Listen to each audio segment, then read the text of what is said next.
자, 요한계시록 11장 1절부터 13절까지를 함께 보도록 하겠습니다. 요한계시록 11장 1절부터 13절까지 함께 보도록 하겠습니다. 또 내게 지팡이 같은 갈대를 주며 말하기를 일어나서 하나님의 성전과 제단과 그 안에서 경배하는 자들을 청량하되 성전 바깥마당은 청량하지 말고 그냥 두라. 이것은 이방인에게 주었은즉 그들이 거룩한 성을 42달 동안 짓밟으리라. 내가 나의 두 정인에게 권세를 주리니 그들이 굵은 벼옷을 입고 1260일을 예언하리라. 그들은 이 땅에 주 앞에 서 있는 두 감람나무와 두 촛대니 만일 누구든지 그들을 해하고자 하면 그들의 입에서 불이 나와서 그들의 원수를 삼켜버릴 것이요 누구든지 그들을 해하고자 하면 반드시 그와 같이 죽임을 당하리라. 그들이 권능을 가지고 하늘을 닫아 그 예언을 하는 날 동안 비가 오지 못하게 하고 또 권능을 가지고 물을 피로 변하게 하고 아무 때든지 원하는 대로 여러 가지 재앙으로 땅을 치리로다. 그들이 그 정언을 마칠 때에 무저갱으로부터 올라오는 짐승이 그들과 더불어 전쟁을 일으켜 그들을 이기고 그들을 죽일 터인즉 그들의 시체가 큰 성길에 있으리니 그 성은 영적으로 하면 소돔이라고도 하고 애굽이라고도 하니 곧 그들의 주께서 십자가에 못 박히신 곳이라. 백성들과 족속과 방언과 나라 중에서 사람들이 그 시체를 사흘반 동안을 보며 무덤에 장사하지 못하게 하리로다. 이 두 선지자가 땅에 사는 자들을 기록해 한 고로 땅에 사는 자들이 그들의 죽음을 즐거워하고 기뻐하여 서로 예물을 보내리라 하더라. 3일 밤 후에 하나님께로부터 생기가 그들 속에 들어가매 그들이 발로 일어서니 구경하는 자들이 크게 두려워하더라. 하늘로부터 큰 음성이 있어 이리로 올라오라 함을 그들이 듣고 구름을 타고 하늘로 올라가니 그들의 원수들도 구경하더라. 13절 그때 큰 지진이 나서 성 10분의 1이 무너지고 지진에 죽은 사람이 7천이라. 그 남은 자들이 두려워하여 영광을 하늘의 하나님께 돌리더라. 아멘. 자, 오늘부터는 계시록 11장에 기록되어 있는 이 두 정인 계시에 대해서 함께 공부를 해보도록 하겠습니다. 특별히 저는 이 요한 계시록과 성경 전체를 종말론적 그러한 전쟁 신학적인 관점에서 해석을 하고 있는데요. 이 두 정인 계시도 그러한 관점에서 한번 생각을 해보도록 하겠습니다. 요한계시록 11장에 기록되어 있는 이 두 정인에 대한 해석은 굉장히 다양하죠. 논쟁적인 부분이 많은 것도 사실인데요. 이 두 정인을 안식교에서는 어떻게 해석을 하고 있을까요? 계시록 11장에는 두 정인이 두 선지자로 예고되고 있습니다. 근데 이 안식교에서는 두 정인을 뭐로 보죠? 바로 구약과 신약으로 해석을 하고 있습니다. 그러니까 두 정인을 이제 성경으로 보는 거죠. 이 안식교의 이 요한계시록 이 종말론 해석은 철저한 역사주의적 해석이라고 말씀을 드릴 수가 있는데요. 그것은 요한계시록의 사건들을 또 다니엘서의 사건들을 역사적인 사건과 1대1로 대입해서 해석하는 그런 방식입니다. 물론 저는 요한계시록이 인간 역사의 전체적인 어떤 그림을 보여주고는 있지만 이렇게 1대1로 역사적인 사건과 대입해서 해석하는 것은 반대하는 입장입니다. 그렇게 되면은 역사적으로 큰 사건이 일어날 때마다 계속 그 해석이 적용이 이제 바뀌게 되게 되는 거죠. 여하튼 안식교는 이 두 정인의 사역 기간인 1260일을 1260년으로 보고 있습니다. 그러니까 하루를 1년으로 해석하는 그런 관점이죠. 구체적으로 이 안식교는 주후 536년부터 1798년까지 이렇게 1260년의 기간으로 해석을 하고 있는데요. 이 기간은 캐톨릭 교황권이 지배했던 중세 암흑 기간을 말하고 있는 거죠. 그러니까 그 기간 동안에 이 두정인 이들의 해석에 따르면 이 두정인 성경은 굵은 벼옷을 입는 그런 어떤 고통과 슬픔을 당하는 그런 기간이라고 하는 거죠.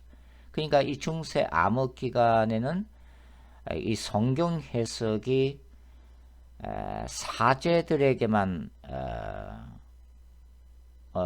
주어졌고 평신도들은 성경을 마음대로 읽지도 못하고 해석하지도 못한 그런 암흑기라고 이제 우리가 볼 수가 있다고 하는 거죠.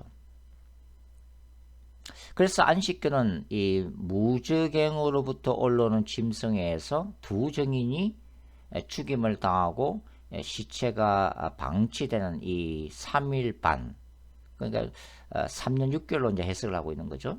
이 3년 6개월의 기간은 말 그대로 성경 읽기가 금지되고 성경 편찬이 불가능해지고 이런 어떤 성경적인 가르침과 설교가 사라진 기간.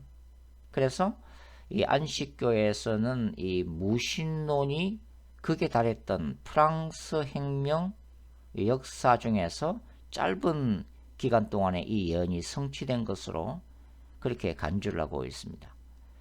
그리고 이 두 정인 구약과 신약 성경이 이제 부활을 하게 되죠. 3년 반 후에 이때를 1797년 6월 17일로 보고 있습니다. 아주 구체적으로 이제 보고 있는 거죠. 그때는 어떤 때냐면 이 프랑스 정부가 이 종교 행위에 대한 검령을 해제하고 19세기 초에 여러 나라에서 성경 공예가 설립됐을 때 바로 이 예언이 성취되었다. 이렇게 안식교는 해석을 하고 있습니다. 자, 그러면은 이 두 정인이 구름을 타고 하늘로 올라가는 성천 사건은 어떻게 해석할 것인가 하는 좀 난제가 남게 됩니다. 이 요한계시록 11장 4절에 보면은 두 정인은 두 감람나무로 해석이 되어지고 있죠. 두 감람나무라고 하는 것은 스가랴 4장에 기초한 상징인데요. 그것은 이스라엘이 바벨론 포로에서 이제 돌아와서 이제 제2의 성전을 짓게 되는데 제2 성전을 주도했던 인물이 누구죠? 바로 총독 스룹바벨과 대제사장 여호수아를 말하고 있습니다. 그러니까 이 두 감람나무라고 할 때는 분명히 두 명의 인물을 얘기를 하고 있는 거죠. 그래서 사실 두 정의는 이 구약과 신약이 아니고 인격적인 존재들로 우리가 해석을 하는 것이 바람직하다고 생각하고 있습니다. 자, 두 번째로 이제 이 두 정인을 모세와 엘리야로 보고 있는 그런 해석이죠. 더 나아가서 모세와 엘리야가 다시 살아서 이 땅에 돌아와서 사역하는 두 정인이다라고 이제 보는 그런 해석 방법인데요. 이것은 모세와 엘리야 환생설로서 비성경적인 주장입니다. 자, 세 번째 해석은 두 정인이 엘리야와 에녹이라고 주장하는 그런 해석인데요.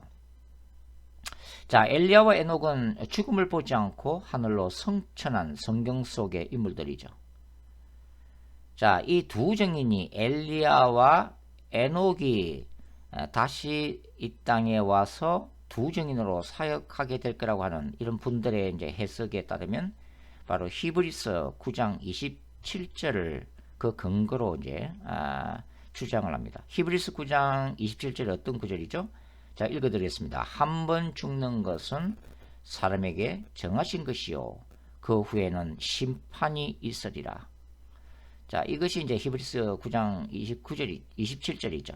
그러니까 인간의 죽음은 하나님이 정하신 절대적인 법칙이라고 하는 것입니다. 그래서 이 엘리야와 에녹 또한 죽음을 맛봐야 되는데 그들이 이 죽음을 보지 않고 성천한 것은 물론 그 당대에도 주는 어떤 계시적인 가르침이 있겠지만 무엇보다도 종말론적으로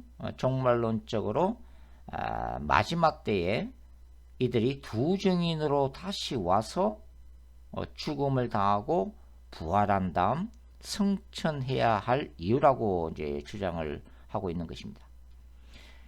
그런데 사실 이 문제도 단순하지는 않습니다. 왜냐하면 엘리야와 에녹은 성전에서 지금 낙원에 있다면 원래 인간의 육체로 있는 상태가 아닐 거라고 하는 거죠. 그들이 다시 땅으로 내려와서 사역을 하기 위해서는 다시 인간의 육체를 입어야 한다는 복잡한 문제가 발생한다고 하는 것입니다.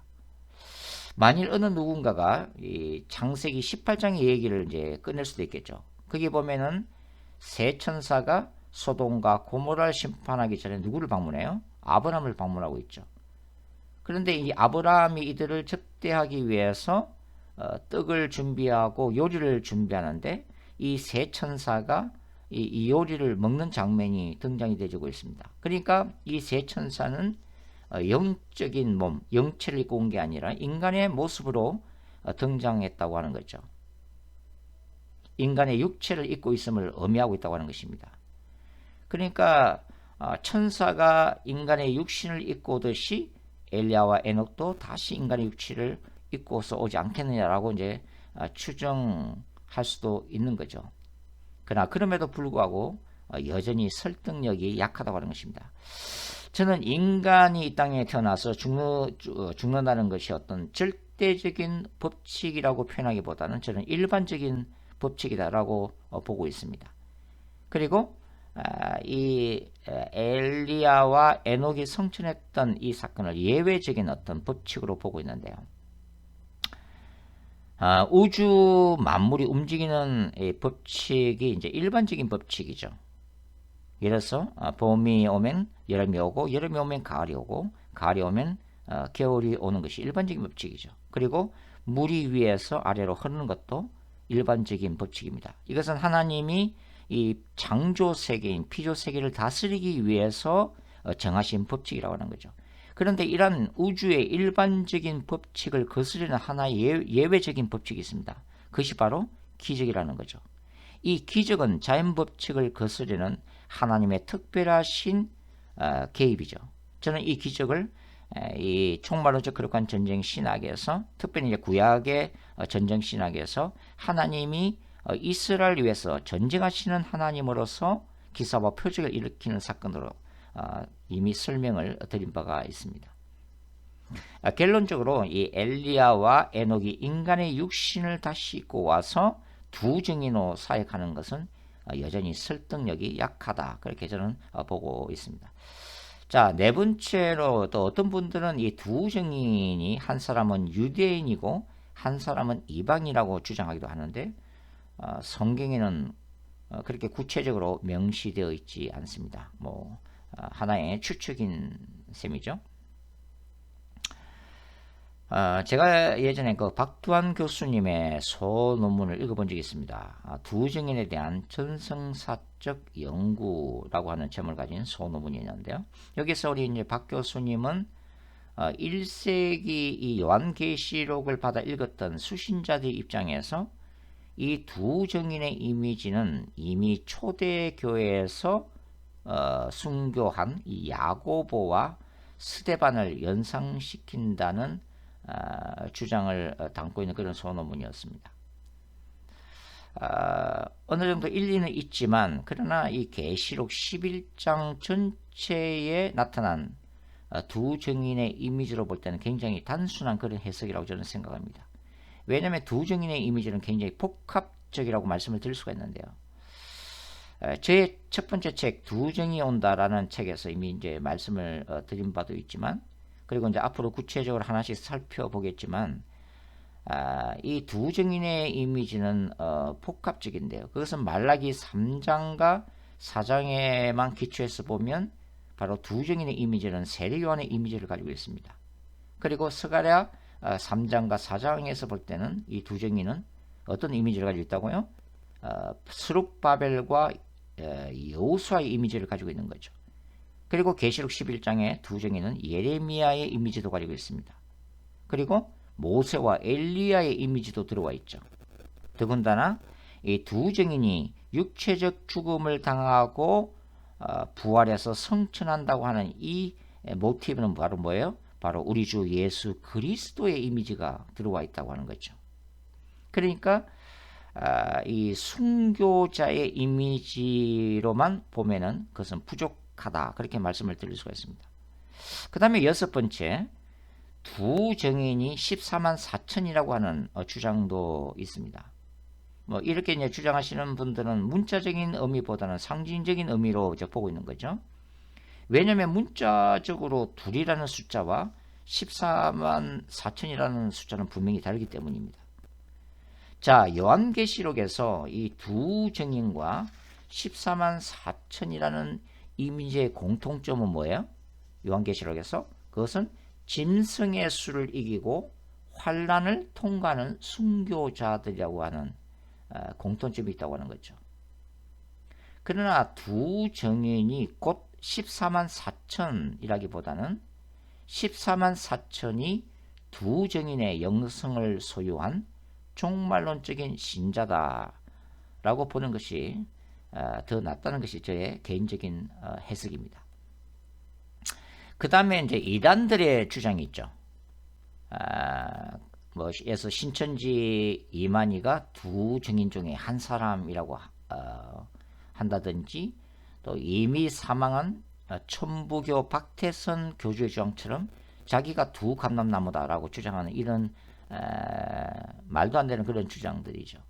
이것은 이단 교주들의 신격화 과정에서 등장하는 비성경적인 주장입니다. 앞으로 이제 예수 그리스도의 재림이 가까울수록 자칭 두 증인이라는 주장이 더욱더 많아질 거로 이제 추정이 되어지고 있죠.